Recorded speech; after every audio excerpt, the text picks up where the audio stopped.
So, Kenza, it would appear you're representing everyone. You're representing the world today. So, ladies and gentlemen, girls and boys, and assembled company, welcome to the World Storytelling Cafe. And it is Tuesday. So, therefore, it is our Young International Tellers, or at the moment, we are singular World International Teller, Kenza, who has come with a head full of stories. So she'll do a whole set possibly, and hopefully someone will be joining us. I was hoping for some people in from Gaza tonight, or I know Jesname has got exams this week, so she won't be joining us. But I was hoping that someone else would. But it doesn't matter because we have Kenza. Therefore, the world is as it should be, and everything is marvelous. So, Kenza, would you care to introduce yourself to the world again one more time and tell a tale or 10? Okay, so hi everyone. My name is Kenza, and I'm from Italy, and I live in a small village called Sia, and I'm 15 years old. And today I'm here to tell three stories. And if I can, I start with the first story. The first story is about Juha and a Juha. So it said that once there were two Juhas, one from the countryside and one from the city. Juha from the countryside, the fool, had heard so much about Juha from the city, the smart one, that one day he decided to go to the city to meet him. Once there, he met a man leaning against a well. Welcome and well arrived, said the man to Juha from the countryside. What's bring you here, stranger? I have come to meet Juha, who has the same name as me. I want to see if he is really as smart as they say. Do you happen to know where he is? You are lucky, replied the man. He is a good friend of mine, and if you want, I can go and call him. But you should do me the favor of holding up this wall until I come back. Otherwise, it will fail. 4. So Juha from the countryside was happy to accept and stayed there holding up the wall while the other man left. Lunchtime came, and the man had not returned. The afternoon rest time came and still no sign of the man. It got dark and still nothing. Juha from the countryside was still there holding up the wall. At one point, an old man who had passed by him several times stopped and said, "Who have been standing there against the wall since this morning, stranger? Could you explain why?" "I am waiting for Juha," replied Juha from the countryside. "A man told me to hold up the wall while we went to call him." "And what did that man look like?" asked the old man, ever more curious. "He was like this, and Juha from the countryside gave an expression. "Poor fool, that was Juha himself," said the old man, and walked away longing. Juha from the countryside had no choice but to go back home. He had finally understood that Juha from the city was really smart.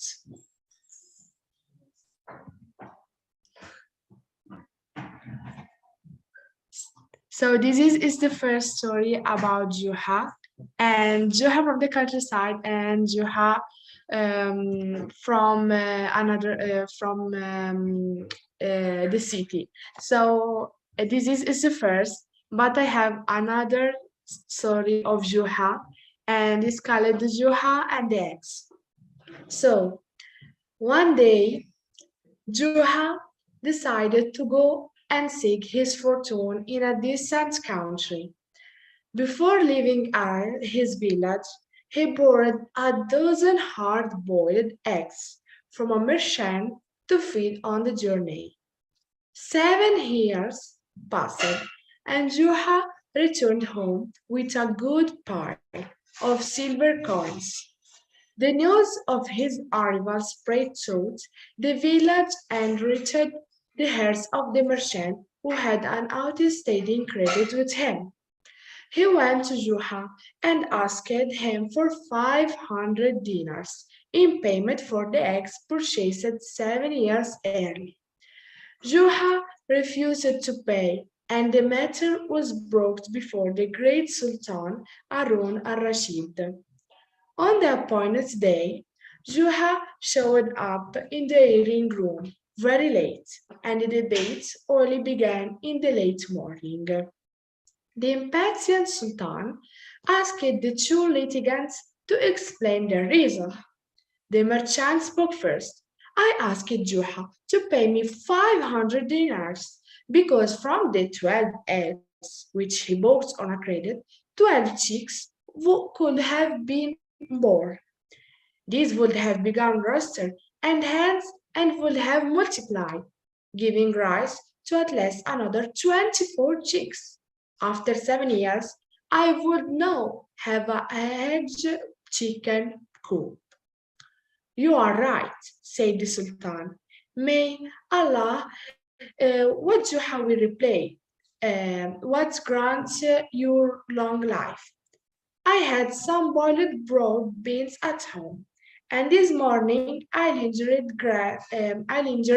sowing them in the garden to have a good harvest next year. Inshallah, you are a fool, Juha, replied the Sultan. Since when do boiled broad beans give a crop? Since when do hard-boiled eggs give rise to chicks? Juha answered, and so he won the case.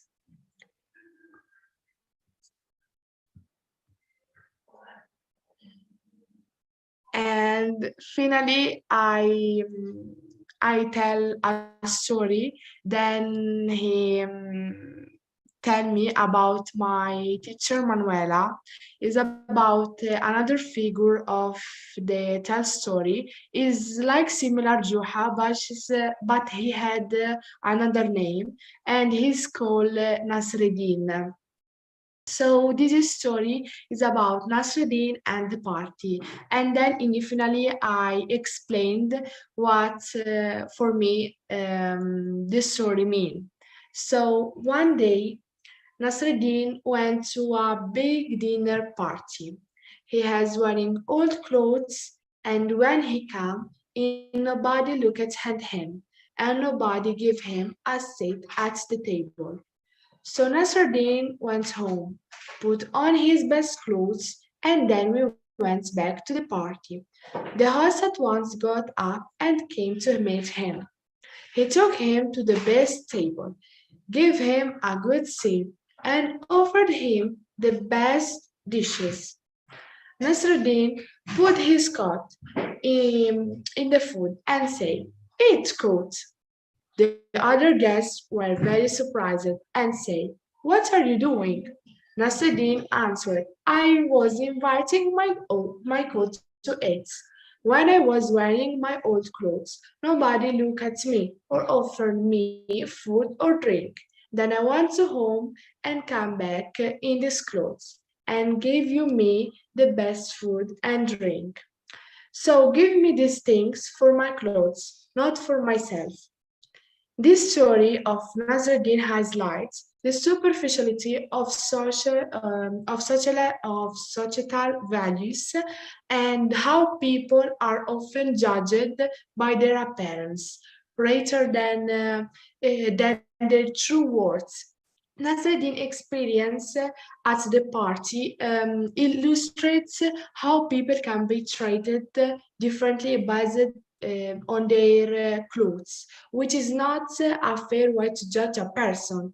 Nasreddin's action of putting his coat in the food was a way of making a statement and bringing attention to the hypocrisy of situation. He wanted to show that people should be treated with respect, has the importance of looking beyond appearance and treating everyone with kindness and respect.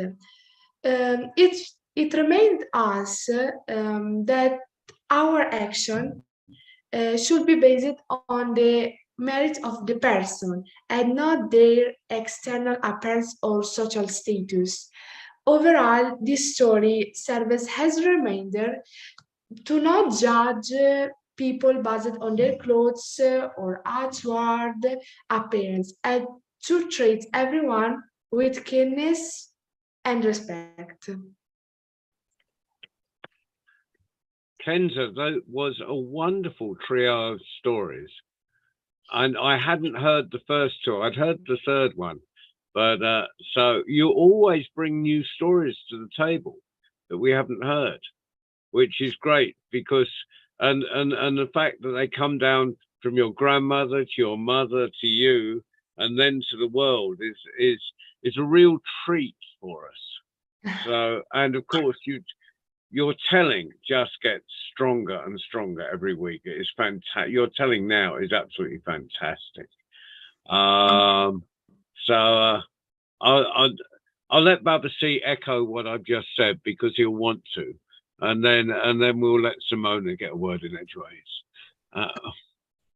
Your first story reminded me of an actual situation that happened with me. I had two apprentices with the same name, Malik and Malik. And you would have thought that they would have gotten along. At first they didn't, then they did, then they didn't, then they did. And they became like brothers, although they were as different as night and day. But I like your story. I thought it was a perfect example of how two people can share the same name, but yet be so different.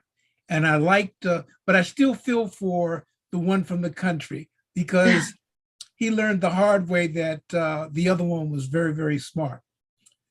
The second story was also very interesting. You get better, like John said, you get better each time you come, each time you present, you get better and better. And your second story was, and your third story, I don't have to say much about because you already explained it. There's an old saying that says, don't judge a book by its cover. Yes. Just because something looks one way doesn't mean it is that way. Mm-hmm. And I've personally have met people who their outward appearance was not the best, but inwardly and their character was magnifico, So I thank you for that. And to echo what John said, you get better and better and better and better and better. Thank you very much for your stories and your explanations. Thank you. I agree with everyone you said, and thanks everyone. Yeah. So Simona, what do you think? Kenza, unfortunately, I missed your first two stories. Zoom wouldn't let me in. I was trying to click and it said that it was an invalid ID. So I had to go around that. So I missed the two stories that you told before, but I'll go and listen to them when we finish. And but I really enjoyed the third one, and I too tell that story, and it was really well told, and I really loved the explanation that you gave afterwards. Really deep thoughts. So very well done. Thank you very much. Thank you. Waleed, I'm going to ask you, were you listening or were you running around the cafe? Yes, yes, Mr. John. You were running around the cafe? Yeah. You're working for a living, unlike us storytellers, right? Now, I'm sure Simona works for a living. Oh, Well, John, it's been wonderful. I mean, what were you going to say, Baba C? I was just going to say that the story about the two, I forgot their names already, but the one from the Juha. country, yes, and the one from the city. It reminded me of something and it just ran out of my head. Oh, it reminded me of, oh, it's gone. Never mind. It's okay. It happens at our age. Yes, it does. Which is why it's important that Kenza passes on those stories before we forget them all. Her story reminded me of Brother Wise, a Brother Wise story, because she said boiled eggs cannot give birth to chicks. And Brother Wise was, there was a king who thought he was the wisest person in the kingdom and got upset because everyone called the young man Brother Wise. I won't go into the story, but it just reminded me of that story and how he proved that the king's tasks for him were unfair, because the king wanted him to collect eggs from a rooster, and you can't do that. And he wanted him to get a baby goat from a billy goat, which is a male, and you can't do that. So that reminded me of that. That's it. I'm quiet now. Right. Yeah, you told that story. It was you who told that story the other week. Yes. I think so. But well, wonderful. Well, Kenza, you seem to we're nearly at our 20-minute minimum, and you've covered very nicely today. So hopefully you won't be on your own next week, or else you'll have to have 4 stories for us. Yeah. There's a, but your grandmother was obviously a library. If I can, I take another story next Tuesday. And this is story of Juha is a lot. And day of the day, I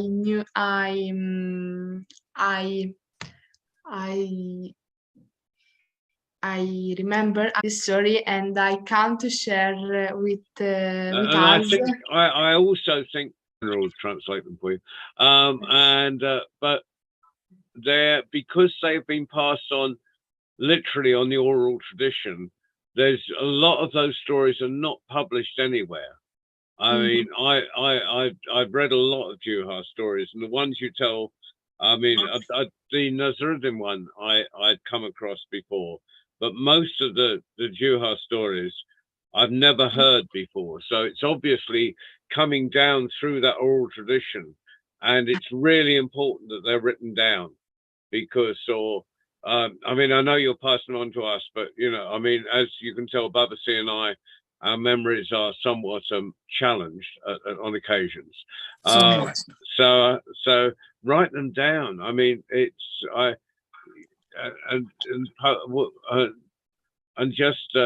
because Juha is becoming much more, partly because of the work that's happening in Morocco, is becoming much more well known as a character.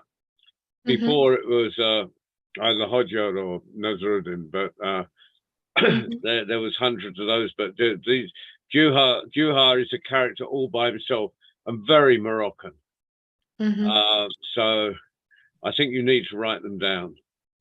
Kenza is even just for your own benefit. Yeah, I agree. Kenza is becoming a young library, a young living library. Yeah. And just like us older libraries are writing things down, Kenza, we strongly encourage you to write your stories down so that they can be passed on and they can be appreciated by people who may not be able to meet you personally, but be able to read your stories. Yeah. No, it's really important work you're doing. So thank you. And what have we got coming up? I need to, because it's not Baba C next week, because he was last week. No, he's this week. He wasn't last week. Are you this Friday? Yes, I'm this this Friday. You are this Friday. Yes. Yeah, of course. It's I'm on the road, aren't I? So, or I might actually be. No, I probably won't be. You can introduce yourself. I'm terribly sorry. I'll try to overcome my shyness and do a good Yeah, job. well, and I'll let you know what's coming up so you can make the announcement. So we have on Friday, we have the inimitable, the amazing Baba C. That'll be 6. I don't know if you've ever come across him, but and that's 6 o'clock UK time. And then on Tuesday we have the Kenza show. No, I mean the well, it used to be Jasname show, but she's having her exams. If she's finished, it could be the Kenza and Jasname show. Now I'm hoping that we'll have some kids in from Palestine as well, which would be great. I shall invite them. I shall send. I think I'll have to message them directly. But Tuesday will be our young international storytellers or storyteller singular, depending on who turns up. And that's 5 o'clock UK time. Nothing on Sunday, and then we're back to Tuesday again. So your work's cut out. But thank you, Kenza. Thank you, Simona and Baba C for being our live audience. And thank you, Waleed, for flying the magic carpet. And if no one else is joining us, I shall call time. Bye-bye, everyone. Bye. Lovely Take to see care. you all. Bye-bye. I'm hungry now. I'm going to go Bye. eat. Yeah, Simona eating in front of us all. No, Kenza made me hungry Oh, yeah. with her Yeah, storytelling. hard-boiled eggs and beans. You don't eat that, man. Right. No. See you. Bye. Bye, Take everyone. care, everybody. Bye bye. Bye. Until next time.